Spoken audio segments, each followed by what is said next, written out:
Alhamdulillah wassalatu wassalamu ala Sayyidina Rasulillah Muhammad ibn Abdullah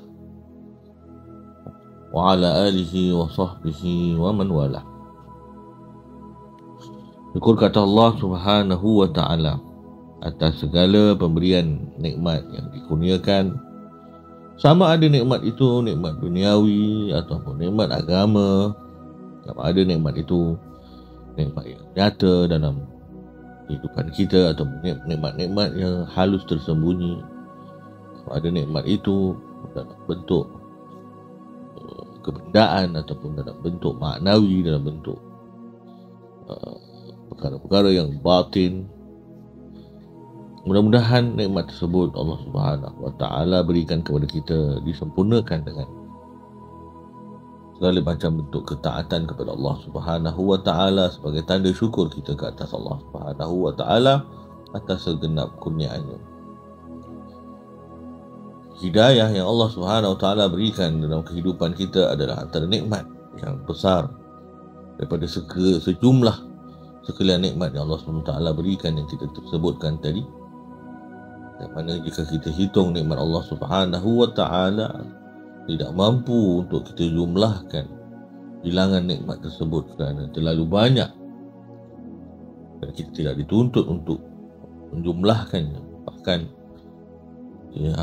suatu perkara yang mustahil dari sudut kebiasaan kita, adat kebiasaan untuk kita menghitung nikmat Allah yang Allah kurniakan kepada kita. Tetapi yang paling besar antaranya ialah nikmat hidayah. Mana kita bincangkan pada perbahasan yang dahulu tentang hidayah ini, sampai kita pula pada kali ini untuk memahami bagaimana Allah menjadikan sebab-sebab hidayah untuk kita berusaha untuk mencapai sebab-sebab hidayah tersebut, lalu konsisten kita atas jalan hidayah dan sentiasa kita mendapat manfaat hidayah. Para ulama menjelaskan beberapa sebab membawa kepada hidayah dan mempertahankan hidayah. Allah Subhanahu wa ta'ala berfirman dalam Al-Quran, dan Nabi sallallahu alaihi wasallam bersabda dalam hadis-hadis tentang beberapa sebab untuk seseorang itu dapat hidayah. Antaranya ialah keimanan kepada Allah Subhanahu wa ta'ala. Ini ialah sebab yang paling besar. Allah SWT memberikan hidayah dengan sebab itu, iaitu iman. Bukan sekadar iman dengan makna membenarkan dengan hati ataupun melafazkan dengan kalimah syahadah, tapi iman dengan makna seluruhnya, termasuklah dengan amal soleh, ketaatan kepada Allah Subhanahu wa ta'ala. Allah SWT firman dalam surah At-Taghabun misalnya, ayat ke-11, wa ma yu'min billah yahdi qalbah. Beriman kepada Allah Subhanahu wa ta'ala, maka Allah akan beri hidayah kepada hatinya.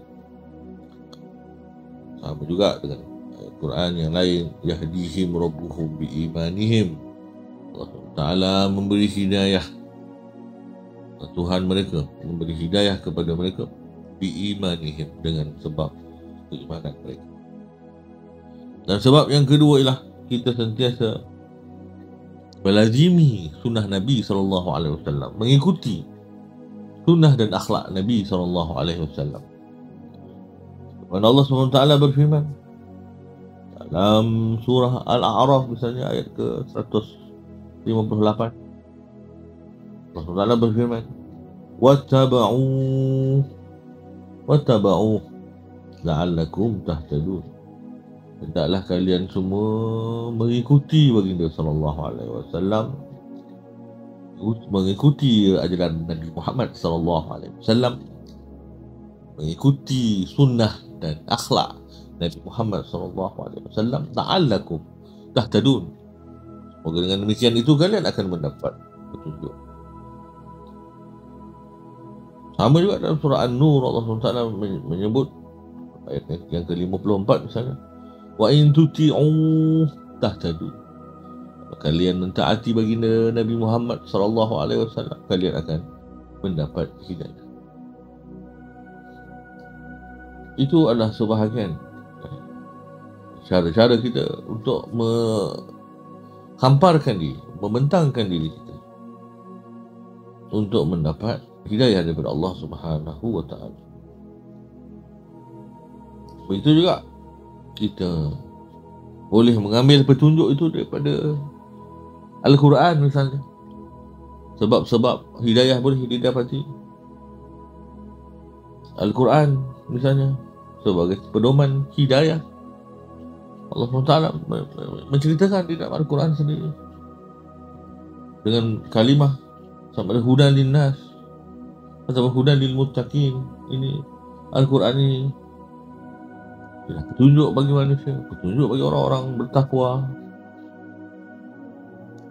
Kita boleh mengambil hidayah daripada Al-Quran, jadi sebab hidayah kepada kita beramal dengan ajaran Al-Quran dan menggali ajaran-ajaran yang disampaikan di dalam wahyu Al-Quran.